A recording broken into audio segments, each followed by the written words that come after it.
Okay, grams law of diffusion अथवा grams law of इफ्युजन है। तिमीहरूलाई जेनरली इफ्युजन भनेर चाहिँ अहिलेसम्म सोधेको छैन, सोध्यो भने पनि यही नै हो। किनभने डिफ्युजनले जुन ल फलो गर्छ इफ्युजनले पनि त्यही ल फलो गर्छ, तर डिफ्युजन र इफ्युजन भनेको चाहिँ अलिकति फरक प्रोसेस हो, प्रोसेस अलिकति डिफ्रेन्ट छ। हामी दुवैलाई डिफाइन गर्छौँ what is diffusion what is effusion भनेर। तर कुनै पनि टेक्स्ट बुकमा तिमीहरूले हेऱ्यौ भने चाहिँ सबै टेक्स्ट बुकमा ग्राम्स ल अफ डिफ्युजन भनेर दिइरहेछ, तर in case Graham's law of effusion भनेर दियो भने पनि सबै गर्ने त्यही हो। किनभने both the process diffusion and effusion follows the same law. त्यही भएर ग्राम्स ल अफ डिफ्युजनले जे फलो गर्छ ग्राम्स ल अफ इफ्युजनले पनि त्यही फलो गर्छ। त्यही भएर हामीले दुवै पढ्नु पर्दैन, किनभने डिफ्युजनको जे ल छ, जे म्याथमेटिकल रिलेसन छ, पनि त्यही म्याथमेटिकल रिलेसन आउँछ हो। त्यही भएर दुईटैको हामीले गर्नु परेन, किनभने एउटै हो। तर डिफाइन गर भनेर कहिलेकाहीँ चाहिँ सोध्न सक्छ वाट इज डिफ्युजन, यो त धेरैचोटि सोधेको छ, अनि इफ्युजन भनेर पनि सोध्न सक्छ। त्यही भएर हामीले सुरुमा वाट इज डिफ्युजन भनेर बुझ्नु पर्यो। र अब यो ग्राम्स ल अफ डिफ्युजन चाहिँ हामीले पढ्ने ग्यास लको यो लास्ट नै हो। यसपछि हामी चाहिँ एउटा postulate of kinetic theory of gas भनेर 8-10 वटा पोस्टुलेटहरू डिस्कस गर्छौँ। त्यसपछि ग्यास लज चाहिँ सकिन्छ र अब यो लजसँग रिलेटेड हाम्रो न्युमेरिकल पार्टहरू चाहिँ हामीले प्र्याक्टिस गर्छौँ। ओके, र अब तिमीहरूलाई यो च्याप्टरबाट है, यो ग्यास लजबाट मात्रै है, स्टेट अफ म्याटरको पनि ग्यास लजबाट मैले एकदम रिपिटेडली भनिरहेको छु, एउटा 10 मार्क्सको क्वेसन स्योर आउँछ। र त्यो 10 मार्क्सको क्वेसनमा चाहिँ अब जेनेरल्ली चाहिँ दुईटा पार्ट हुन्छ है।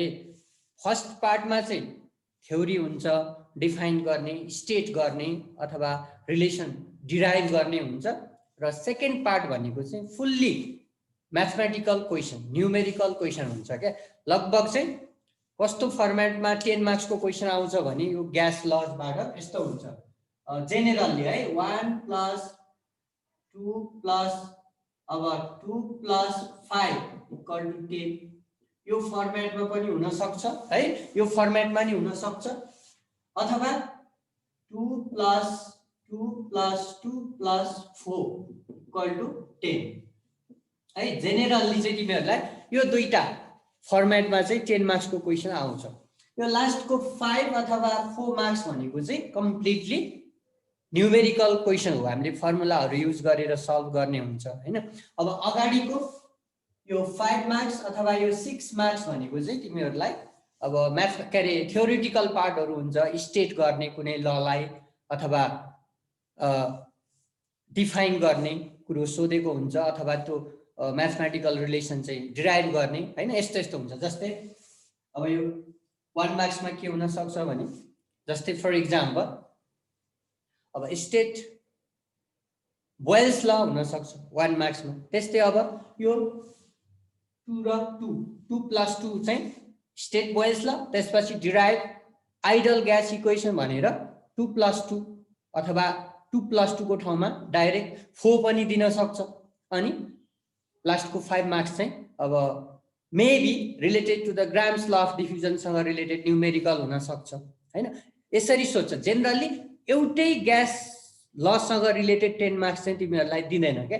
जस्तै अगाडि बोयल्स ल, चार्ल्स ललाई कम्बाइन गरेर कम्बाइन ग्यास इक्वेसन डिराइभ गर्ने पार्ट चाहिँ अगाडि थ्योरीमा दियो भने ग्राम्स ल अफ डिफ्युजनसँग रिलेटेड चाहिँ न्युमेरिकल दिन सक्छ पछाडिको 5 अथवा 4 मार्क्सको। अथवा कहिलेकाहीँ चाहिँ ठिक उल्टो गरिदिन्छ। जस्तै state and explain Graham's law of diffusion भन्छ। State and explain Graham's law of diffusion भनेर अगाडिको 5 अथवा यो 6 मार्क्स दिन सक्छ, किनभने ग्राम्स ललाई स्टेट गरेर म्याथमेटिकली रिप्रेजेन्ट गर्दा अलिकति लगभग 8 वटा जति म्याथमेटिकल इक्वेसनहरू आउँछ। त्यहाँ अलिकति लामै जस्तो लाग्न सक्छ तिमीहरूलाई, तर एकदम सजिलो छ। त्यही भएर state and explain Graham's law of diffusion भन्यो, अथवा यसमा केही अझै थपिदिन सक्छ, राइट 1 एप्लिकेसन अथवा 2 application of grams law of diffusion भन्यो भने यो अगाडिको 5 अथवा 6 मार्क्सको कभर गर्यो अनि पछाडिको 4 मार्क्सको चाहिँ फेरि आइडल ग्यास इक्वेसनसँग रिलेटेड चाहिँ न्युमेरिकल हुन सक्छ। मोस्ट प्रोबेबली चाहिँ यसरी क्वेसन सोधे हुन्छ। त्यही भएर सबैलाई कभर गर्न खोज्छ क्या 10 मार्क्सको क्वेसनले। अगाडिको पार्ट बोयल्स ल चार्ल्स ल को स्टेटमेन्ट अथवा त्यसबाट हामीले डिराइभ गरिएको आइडल ग्यास अथवा कम्बाइन्ड ग्यास इक्वेसनलाई एउटा पार्टमा सोधिदिन्छ, कि थ्योरीमा सोध्छ कि न्युमेरिकलमा। अनि पछाडिको ग्राम्स ललाई पनि प्राय कभर गर्छ कि थ्योरीमा कि न्युमेरिकलमा, यसरी अल्टर गरिदिन्छ। अगाडिकोबाट थ्योरी सोध्यो भने ग्राम्स लबाट न्युमेरिकल सोधिदिन्छ, अथवा ग्राम्स लबाट चाहिँ थ्योरी पार्ट सोध्यो भने अगाडिको आइडल ग्यास इक्वेसन अथवा कम्बाइन्ड ग्यास इक्वेसनसँग चाहिँ न्युमेरिकल सोधिदिन्छ है। यस्तो फर्मेटमा चाहिँ तिमीहरूलाई 10 मार्क्सको क्वेसन आउने हो। त्यही भएर 10 मार्क्स भने पनि यहाँ पार्ट पार्ट गरेर आउँछ क्या, एउटै कुरालाई 10 मार्क्समा लेख्ने गरेर हुँदैन त्यो है। पार्ट पार्ट गरेर टोटल मार्क्स चाहिँ 10 मा लङ क्वेसन सोध्ने हो। त्यही भएर अब यो 10 मार्क्सको क्वेसन सल्भ गर्नको लागि चाहिँ तिमीहरूलाई सबै कुरा त्यो क्वेसनमा भएको सबै कुराको चाहिँ कन्फिडेन्ट हुनु पर्यो हैन। कहिलेकाहीँ के हुन्छ, थ्योरी कुराहरू आउँछ, स्टेट बोयल्स ल Charles law derive combined gas equation, यो त आउँछ किनभने यसमा त घुमाउन मिल्दैन हैन। एकचोटि पढेर हामीले बुझेपछि त्यही हो। तर न्युमेरिकलमा अलिकति घुमाउन मिल्छ। त्यही भएर न्युमेरिकल चाहिँ तिमीहरूले क्वेसन बुझेन भने त्यस्तो क्वेसन तिमीहरूले सल्भ गरेर काम छैन। त्यही भएर यस्तो 10 मार्क्सको क्वेसनमा चाहिँ तिमीहरूले पहिला कम्प्लिटली क्वेसन पढ्नु पर्यो, सबै पार्ट आफूलाई आउँछ कन्फिडेन्ट छ भने मात्रै एटेम्प्ट गर्ने। Otherwise you can try the next question, किनभने देयर आर सेलेक्सन हो, सेलेक्सन हुन्छ केमिस्ट्रीमा। 10 मार्क्सको 4 वटा क्वेसन हुन्छ, यही क्वेसन गर्नुपर्छ भन्ने त छैन। तर यस्तो म्याथमेटिकल पार्ट भएको क्वेसन गर्दाखेरि चाहिँ you can get more marks है। Nearly you can get full marks for such type of question.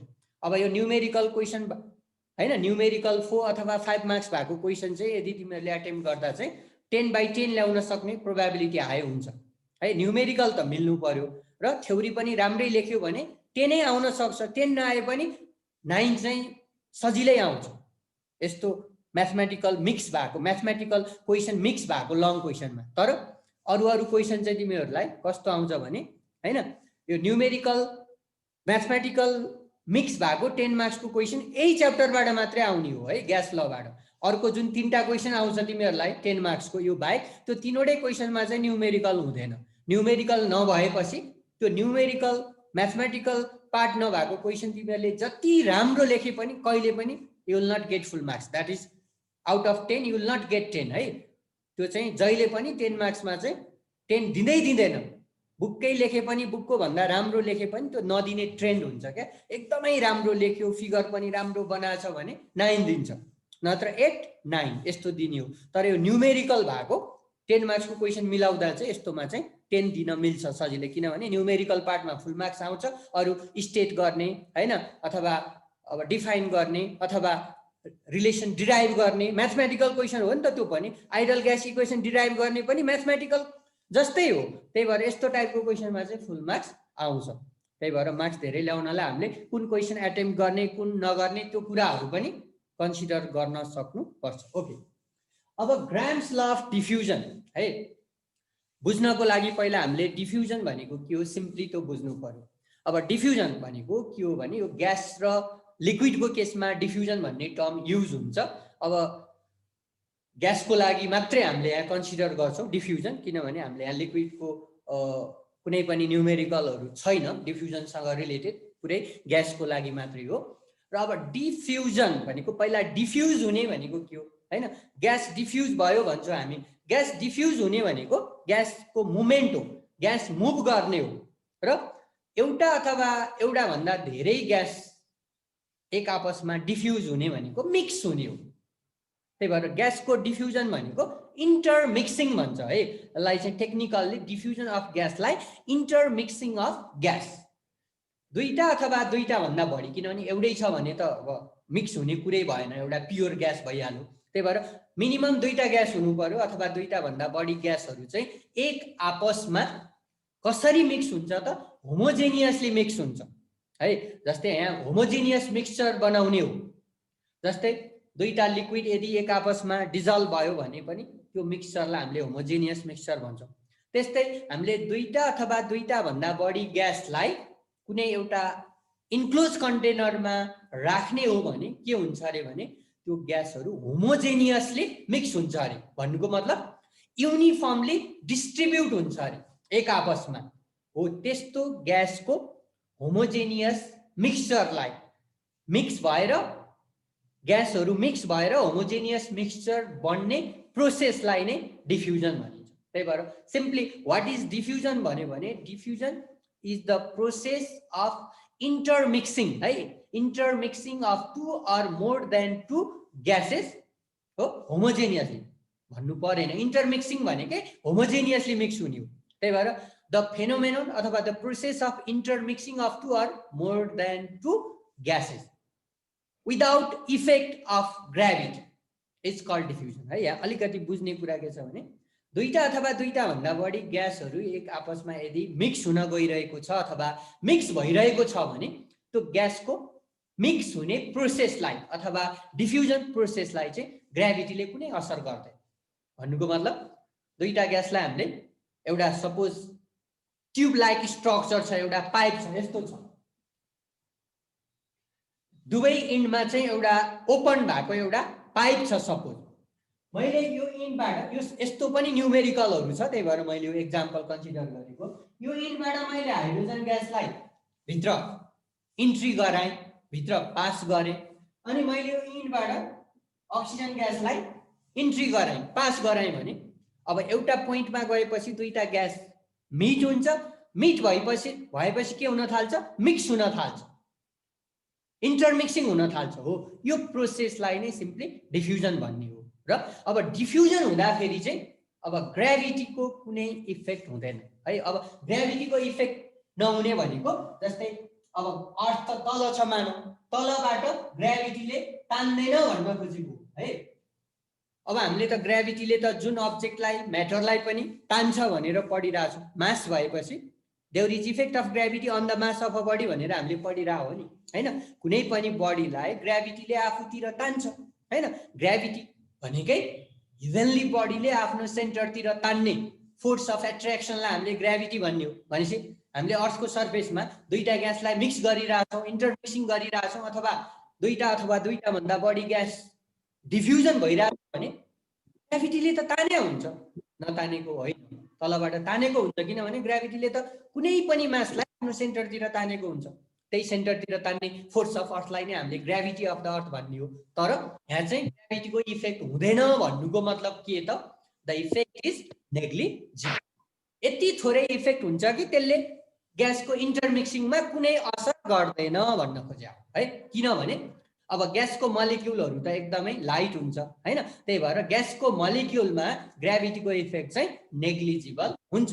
अब नेग्लिजिबल हुन्छ भन्नुको मतलब ग्राभिटीको इफेक्ट हुँदैन भनेर हामीले भन्न पाइन्छ। त्यही भएर तिमीहरूले यो डिफ्युजनको डेफिनेसनमा कुनै पनि टेक्स्ट बुकमा हेऱ्यौ भने लास्टमा चाहिँ त्यो विदाउट इफेक्ट अफ ग्राभिटी भनेर एड गरेको छ क्या। त्यही भएर डिफ्युजन भनेको simply phenomenon of intermixing of two or more than two gases without effect of gravity भनेर थपेको छ। ग्राभिटीको इफेक्ट नभइकन दुईटा अथवा दुईटा भन्दा बढी ग्यासहरू एक आपसमा होमोजिनियसली मिक्स हुने अथवा इन्टरमिक्सिङ हुने प्रोसेसलाई अर फेनोमेननलाई नै के भन्ने हो? डिफ्युजन भन्ने। यदि मानौ ग्राभिटी इफेक्ट हुन्थ्यो भने त ग्यास त तलतिर तानिन्थ्यो नि त, तर यस्तो हुँदैन, है। जस्तै हामीले अर्थको सर्फेसमा सर्टेन एमाउन्ट अफ ग्यासलाई रिलिज गर्ने हो भने, हो केही ग्यासलाई हामीले छोडिदिने हो भने हावामा, यदि ग्राभिटीको इफेक्ट एकदमै बढी हुन्थ्यो भने त त्यो सबै एयर त अर्थतिर जानु पर्थ्यो नि त, तलतिर। तर यस्तो हुँदैन। The molecules of gas are found to be moving in all possible direction. भन्नुको मतलब हामीले सर्टेन एमाउन्ट अफ ग्यासलाई हावामा रिलिज गरिदिने हो भने त्यो ग्यासको मलिक्युलहरू जता पनि जान सक्छ, तल पनि जान सक्छ, माथि पनि जान सक्छ, हैन, दायाँ बायाँ जता पनि जान सक्छ। यसको मतलब त्यहाँ ग्राभिटीको कुनै इफेक्ट अब्जर्भ हुँदैन। त्यही भएर ग्यासमा चाहिँ ग्राभिटीको इफेक्ट हुँदैन भनेर हामीले भन्न सक्छौँ। किनभने ग्यासको मलिक्युलहरू एकदमै लाइट हुन्छ, मास एकदमै नेग्लिजिबल हुन्छ। त्यही भएर ग्राभिटी चाहिँ एकदमै कम प्रोड्युस हुन्छ भन्न खोजेको। तर अरू सोलिड र लिक्विडमा चाहिँ ग्राभिटी हामीले मजाले के गर्न सक्छौँ, अब्जर्भ गर्न सक्छौँ हैन। जस्तै अब कुनै पनि सोलिड बडीलाई हामीले रिलिज गरिदिने हो भने माथि त जाँदैन, त्यो दायाँ बायाँ नि जाँदैन, अर्थको सर्फेसतिरै खस्छ। किन? ग्राभिटीको इफेक्टले गर्दा। त्यस्तै लिक्विडलाई हैन, सर्टेन लिक्विडलाई हामीले हावामा छोडिदिने हो भने त्यो लिक्विड पनि ग्यास जस्तो जता पनि जान सक्दैन, अर्थतिरै खस्छ। यसको मतलब अब लिक्विडमा सोलिडमा चाहिँ ग्राभिटीको इफेक्ट एकदमै बढी हुन्छ, त्यही भएर त्यो अर्थको सेन्टरतिर सर्फेसतिर एट्र्याक्ट हुन्छ। तर ग्यासको चाहिँ मलिक्युलहरू एकदम लाइट हुन्छ, त्यसको मास एकदम कम हुन्छ, त्यही भएर effect of gravity is negligible भनेर हामीले भन्न पाइन्छ। यो चाहिँ हामीले काइनेटिक मोलिकुलर थ्योरी अफ ग्यासको पोस्टुलेटमा पनि पढ्नुपर्छ। There is no effect of gravity on the molecules of gas भनेर। त्यही भएर यो डिफ्युजन हुँदा पनि ग्राभिटीको इफेक्ट चाहिँ हुँदैन भनेर हामीले भन्नुपर्छ। ओके, त्यही भएर तिमीहरूलाई सिम्पली अब यो डिफाइन डिफ्युजन अथवा वाट इज डिफ्युजन भन्यो भने के लेख्नु पर्यो त? द फेनोमेनन अफ इन्टरमिक्सिङ भनेको होमोजेनियसली मिक्स हुने, phenomenon of intermixing of two or more than two gases without effect of gravity is called diffusion. यति मात्रै हो डिफ्युजनको फिजिकल मिनिङ अथवा डिफ्युजनको कन्सेप्ट भनेको यति हो। दुईटा अथवा दुईटा भन्दा बढी ग्यासहरू चाहिँ होमोजेनियसली मिक्स हुने प्रोसेसलाई डिफ्युजन भनिन्छ र यसरी होमोजेनियसली मिक्स हुँदा ग्राभिटीको कुनै इफेक्ट हुँदैन। ओके, यो चाहिँ डिफ्युजनको मिनिङ भयो। Then what is the effusion? डिफ्युजनमा चाहिँ मिक्स गराउने हो। अब इफ्युजन भनेको चाहिँ के हो? अब इफ्युजन भनेको चाहिँ के हो भने यदि ग्यासलाई कुनै इन्क्लोज कन्टेनरमा हामीले इन्क्लोज गरेर राखिरहेछौँ, बन्द भाँडोमा ग्यासलाई राखिरहेछौँ भने अब त्यो इन्क्लोज कन्टेनरमा एउटा सानो है पिन होल, पिन होल भनेको एकदमै मसिनो प्वाल, जसलाई ओरिफिस पनि भन्छ है, पिन होल, पिआइएन, पिन होल भनेको एकदमै सानो, जस्तै निडल हुन्छ नि, सियो हुन्छ नि, त्यो मसिनो सियोको टुप्पोले पार्न सक्ने प्वाल, क्या एकदमै सानो साइजको होल, जसलाई पिन होल अथवा यसलाई ओरिफिस पनि भन्छ है, ओआरआइएफआइसी, ओरिफिस। सपोज एउटा इन्क्लोज कन्टेनरमा ग्यासलाई हामीले कम्प्रेस गरेर राखेका छौँ हो। अब त्यो इन्क्लोज कन्टेनरको कुनै एउटा पार्टमा स्मल होल, एकदमै सानो साइजको होल हामीले बनाउने हो भने त्यो स्मल साइजको होलबाट ग्यास बाहिर रिलिज हुन्छ, निस्किन्छ।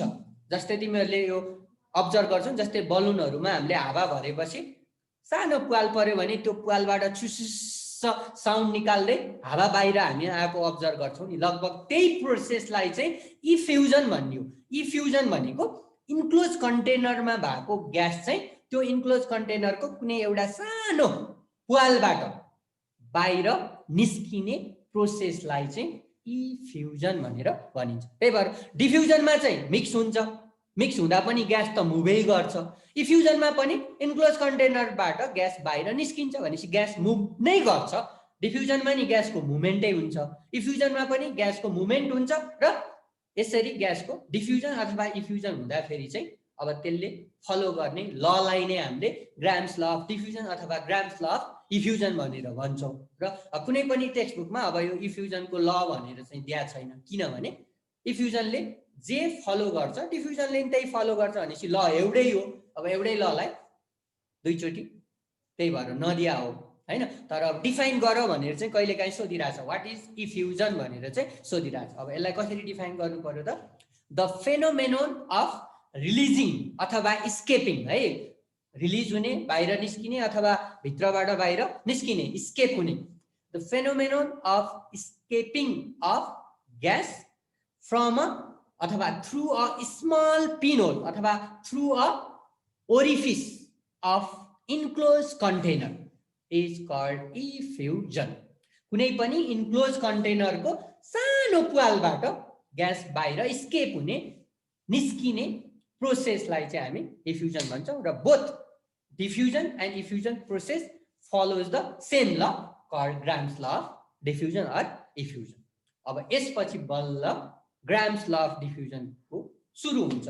अब ग्राम्स ल अफ डिफ्युजनले के रिलेसन दिन्छ त्यो कुरा हामीले बुझ्नु पर्यो। अब ग्राम्स ल अफ डिफ्युजनले अब डिफ्युजन हुने रेट अथवा इफ्युजन हुने रेट भनेको के हो? भेलोसिटी है। कति छिटो ग्यास मुभ गर्छ, कति छिटो ग्यास ट्राभल गर्छ, ग्यास कति छिटो मिक्स हुन्छ भन्नु नै ग्यास कति छिटो मुभ गर्छ भन्नु। किनभने ग्यास छिटो मुभ गर्यो भने छिटो मिक्स हुन्छ। त्यही भएर यो ग्राम्स ल अफ डिफ्युजनले चाहिँ ग्यास मुभ गर्ने रेट र त्यही ग्यासको मोलिकुलर वेट अथवा त्यही ग्यासको भ्यापर डेन्सिटीको चाहिँ म्याथमेटिकल रिलेसनसिप दिन्छ। त्यही भएर ग्राम्स ल अफ डिफ्युजन भनेको पनि त्यस्तो गाह्रो ल केही पनि होइन। Graham's law of diffusion gives the mathematical relationship between rate of diffusion of a gas with its vapour density or molecular mass. Graham's law of डिफ्युजनले चाहिँ कुनै पनि ग्यासको रेट अफ डिफ्युजन भनेको ग्यास ट्राभल गर्ने भेलोसिटी र त्यही ग्यासको भ्यापर डेन्सिटीको रिलेसन दिन्छ। अब यहाँनिर भ्यापर डेन्सिटी भने के हो यो अलिकति बुझ्नुपर्छ। सिम्पली डेन्सिटी र भ्यापर डेन्सिटीमा के फरक छ भन्ने कुरा बुझ्नुपर्छ। किनभने ग्यासको लागि है कहिले पनि डेन्सिटी भनेर हामीले युज गर्न पाइँदैन है।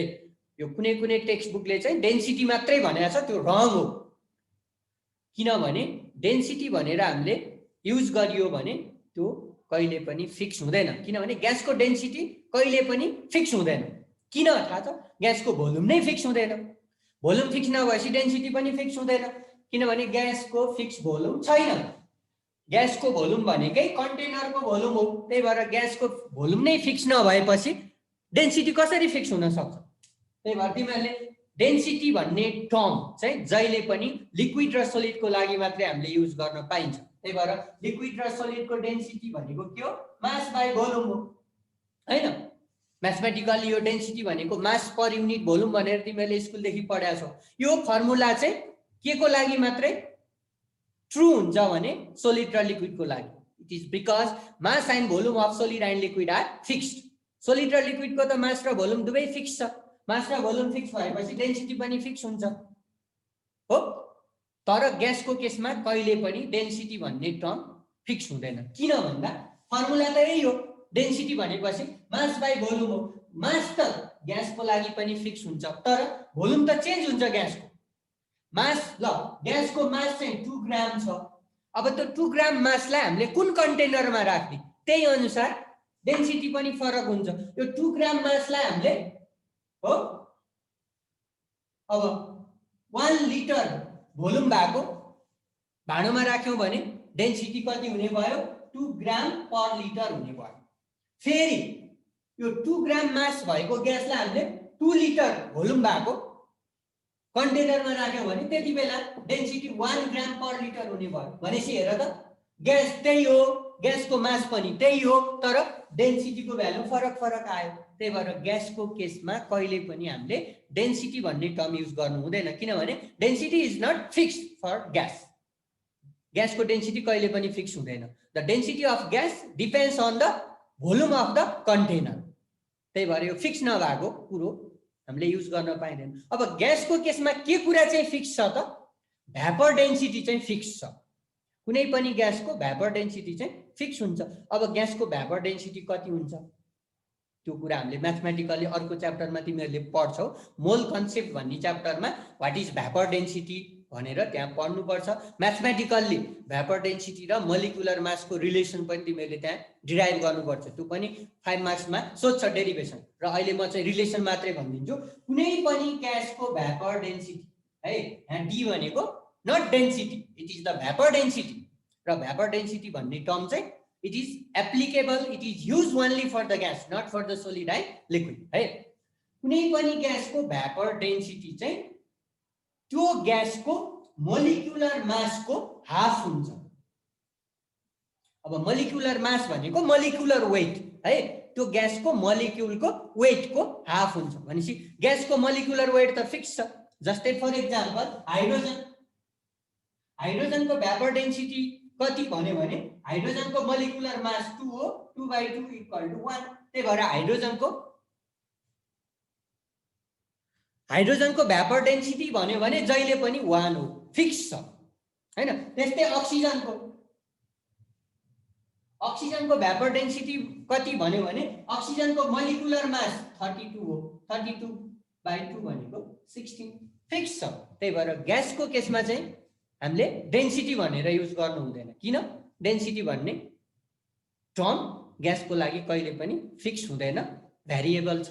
त्यही भएर यसको भ्यालु कति भनेर भन्नै मिल्दैन। तिमीहरूलाई कसैले हाइड्रोजनको डेन्सिटी कति भन्यो भने जति नै हुन सक्छ है, हाइड्रोजनको डेन्सिटी भन्यो भने जति पनि हुन सक्छ। त्यो भोल्युम कति युज गरेछ त्यो अनुसार त्यसको डेन्सिटीको भ्यालु आउँछ। त्यही भएर हाइड्रोजनको डेन्सिटी कति भन्यो भने यसको एन्सर भन्न मिल्दैन, जति पनि हुन सक्छ। 1 भन्दै नि राइट, 2 भन्दै नि राइट भनेपछि त्यस्तो त क्वेसन हुनै सक्दैन। तर हाइड्रोजनको भ्यापर डेन्सिटी कति भनेर कसैले सोध्यो भने 1 नै हुन्छ। अक्सिजनको भ्यापर डेन्सिटी कति भन्यो भने जहिले नि 16 हुन्छ। अब यो भ्यापर डेन्सिटी भने के त्यो डिफाइन गर्ने कुराहरुको च्याप्टरमा छ। अहिले चाहिँ यो रिलेसन मात्रै मैले भनिदिएको। त्यही भएर ग्यासको केसमा चाहिँ भ्यापर डेन्सिटी भनेर हामीले टर्म युज गर्नु पर्छ। र अब ग्राम्स ल अफ डिफ्युजनले रिलेसन के को दिन्छ त? कुनै पनि ग्यासको डिफ्युजन हुने रेट, जसलाई हामीले R ले रिप्रेजेन्ट गर्छौं। R is the rate of diffusion. Rate of डिफ्युजनलाई फेरि फर्दर हामीले डिफाइन गर्छौं। रेट अफ डिफ्युजन भनेको distance travel by gas per unit time बाट पनि यसलाई डिफाइन गर्न मिल्छ, अथवा ग्यासको केसमा अर्को तरिकाले नि यसलाई डिफाइन गर्न मिल्छ। Diffusion of rate of diffusion is the volume of the gas diffuse per unit time. त्यही भएर रेट अफ डिफ्युजनको चाहिँ दुईटा फर्मुला छ। एउटा volume of gas diffuse by per unit time, योबाट पनि हामीले म्याथमेटिकली रिलेसन देखाउन सक्छौं। अर्को अथवा रेट अफ डिफ्युजन भनेको distance covered by gas, s is the distance covered by gas per unit time. अब डिस्टेन्स बाइ टाइम भनेको भेलोसिटी भनेर नि पढेका छौ तिमीहरूले। त्यही भएर यहाँ रेट भनेकै भेलोसिटी हो है। रेट, स्पिड, भेलोसिटी भनेको एउटै युनिट हो। त्यही भएर ग्यासको रेट अफ डिफ्युजन भनेको भोल्युम बाइ टाइम अथवा डिस्टेन्स बाइ टाइम। र ग्राम्स ल अफ डिफ्युजनले चाहिँ के रिलेसन दिन्छ त? ग्यासको डिफ्युजन हुने रेट र त्यही ग्यासको भ्यापर डेन्सिटीको म्याथमेटिकल रिलेसनशिप दिन्छ। र रिलेसन चाहिँ के छ भनेर अब हामीले स्टेट गर्नु पर्यो स्टेटमेन्टमा। त्यही भएर अब ग्राम्स ल अफ डिफ्युजनको स्टेटमेन्ट भनेको के हो त?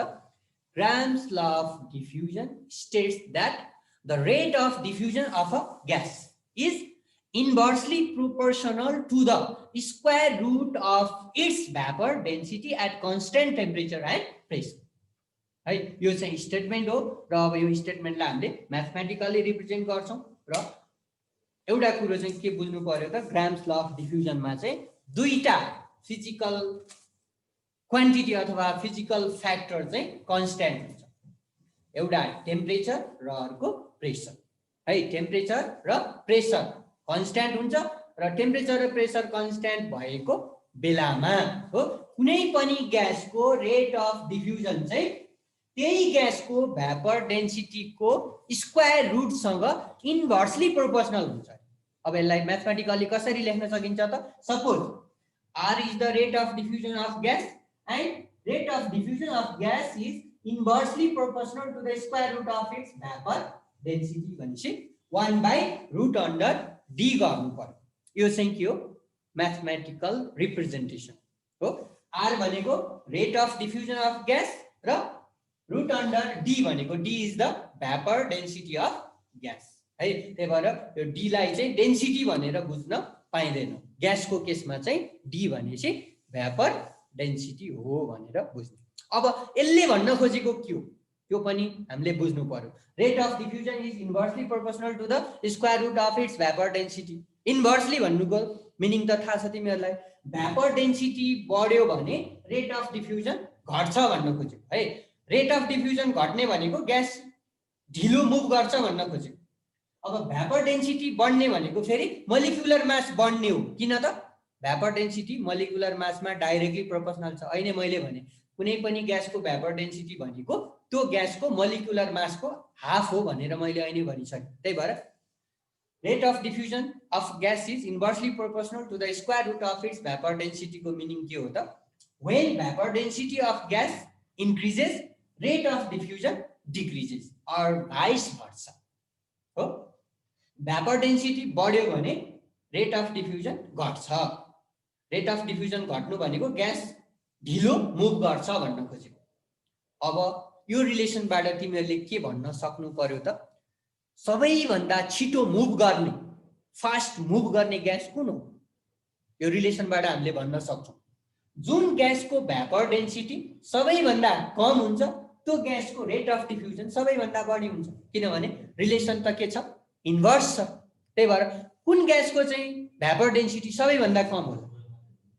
भ्यापर डेन्सिटी सबैभन्दा कम हुने भनेको मोलिकुलर वेट मोलिकुलर मास सबैभन्दा कम हुने ग्यास हो अब मोलिकुलर मास कुन ग्यासको कम छ सबैभन्दा which is the lightest gas hydrogen अब हेर त हाइड्रोजन लाइटेस्ट ग्यासको मिनिङ के हो hydrogen gas can travel fastest हो सबैभन्दा छिटो मुभ गर्ने ट्राभल गर्ने ग्यास भनेकै हाइड्रोजन त्यही भएर जुन ग्यास सबैभन्दा लाइट हुन्छ त्यो ग्यास सबैभन्दा फास्ट ट्राभल गर्न सक्छ यो चाहिँ ग्राम्स ल अफ डिफ्युजनबाट हामीले भन्न सक्छौं त्यही भएर संसारमा सबैभन्दा छिटो मुभ गर्ने ट्राभल गर्ने ग्यास चाहिँ के रहेछ हाइड्रोजन अब यो म्याथमेटिकली हामीले न्यूमेरिकल गर्दा पनि थाहा हुन्छ तिमीहरूलाई दुईटा ग्यासको चाहिँ हैन अब दिन्छ रेट अफ डिफ्युजन चाहिँ कम्पेयर गर्न दिन्छ अथवा दुईटा ग्यासको भ्यापर डेन्सिटी दिन्छ हैन अनि एउटा ग्यासको रेट अफ डिफ्युजन दियो भने अर्को ग्यासको रेट अफ डिफ्युजन निकाल भन्छ त्यो त अब म्याथमेटिकली हामीले निकाल्न सक्ने कुरो भयो अब कन्सेप्चुअल कुरा भनेको चाहिँ यी कुराहरु हुन् के बुझ्नु पर्ने अब यो रिलेसन मात्रै घोकेर त भएन हैन हामीले प्र्याक्टिकली बुझ्न सक्नु पर्यो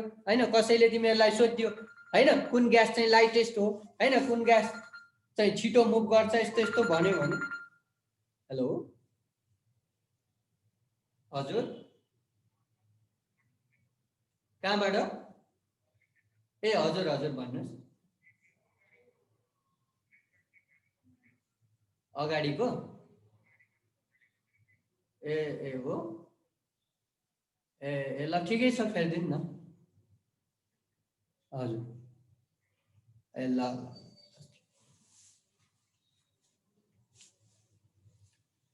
है अब कन्सेप्चुअल कुराहरु भनेको चाहिँ अब यस्तो बुकमा डिस्कस गरे हुँदैन है बुकमा भनेको त सिधै स्टेटमेन्ट लेखा हुन्छ म्याथमेटिकली रिप्रेजेन्ट गर्दै हुन्छ सिद्धियो अब त्यसभित्र बुझ्नुपर्ने कुराहरु के हुन् प्र्याक्टिकल्ली हैन कन्सेप्चुअल कुराहरु भनेको चाहिँ आफैले बुझ्न सक्नु पर्यो हैन रिलेसनलाई आफैले चाहिँ कन्सिडर गर्ने हो यो डेन्सिटी भ्यापर डेन्सिटी बढी भयो भने रेट अफ डिफ्युजन चाहिँ कम हुन्छ रेट अफ डिफ्युजन कम हुनु भनेको के हो हैन ती मिनिङ बुझ्नु पर्यो त्यस्तै भ्यापर डेन्सिटी कम भयो भने रेट अफ डिफ्युजन बढी हुन्छ रेट अफ डिफ्युजन बढी हुनु भनेको के हो ग्यास फास्ट ट्राभल गर्छ मुभ गर्छ ग्यासको भेलोसिटी बढी हुन्छ भने हो भनेपछि कुन ग्यासको सबैभन्दा बढी भेलोसिटी हुँदो रहेछ भनेर थाहा पाउनलाई जुन ग्यासको भ्यापर डेन्सिटी सबैभन्दा कम हुन्छ त्यो हामीले सम्झिनु पर्यो त्यसैको आधारमा हामीले भन्न सक्छौं हैन अब तिमीहरूलाई हाइड्रोजन र अक्सिजन दियो भने हैन कुन ग्यासको रेट अफ डिफ्युजन बढी आउँछ हाइड्रोजनको किनभने रेट अफ डिफ्युजन चाहिँ भ्यापर डेन्सिटीको स्क्वायर रुटसँग इन्भर्सली प्रोपोर्सनल छ यसको मतलब जुन ग्यासको भ्यापर डेन्सिटी कम छ त्यसको रेट अफ डिफ्युजन बढी आउँछ हैन यी कुराहरु चाहिँ कन्सेप्चुअल कुराहरु है अब यी कुरा बुझिसकेपछि अब यो म्याथमेटिकल पार्टलाई हामीले लेखेर अब यसमा अरु कुराहरु नि आउँछन् किनभने अब रेटलाई हामीले दुई तरिकाले डिफाइन गर्छौं एउटा volume of gas diffuse per unit टाइमले यसलाई फेरि रिप्लेस गर्नुपर्छ त्यस्तै अर्को distance travel by gas per unit टाइमले पनि यसलाई रिप्लेस गरेर अरु म्याथमेटिकल फर्ममा हामीले चेन्ज गर्न सक्छौं त्यस्तै अब यो भ्यापर डेन्सिटीलाई फेरि हामीले मोलिकुलर मासले नि रिप्लेस गर्न सक्छौं किनभने भ्यापर डेन्सिटी र मोलिकुलर मासको पनि एक आपसमा के छ रिलेसन छ हो अब यो टाइम सिद्धिन लागिसकेको छ तिमीहरुको यो फर्स्ट पार्टको त्यसपछि हामी 10 मिनेट जति पढ्छौं सेकेन्ड पार्टमा चाहिँ यो अलिअलि लेख्छौं है त आज ओके अब लेख्न थाल्ने अब डिफ्युजन इफ्युजन अनि बल्ल हामी ग्राम्स ल अफ डिफ्युजनको केही पार्ट आज लेख्छौं केही रिलेसन अलिकति ओके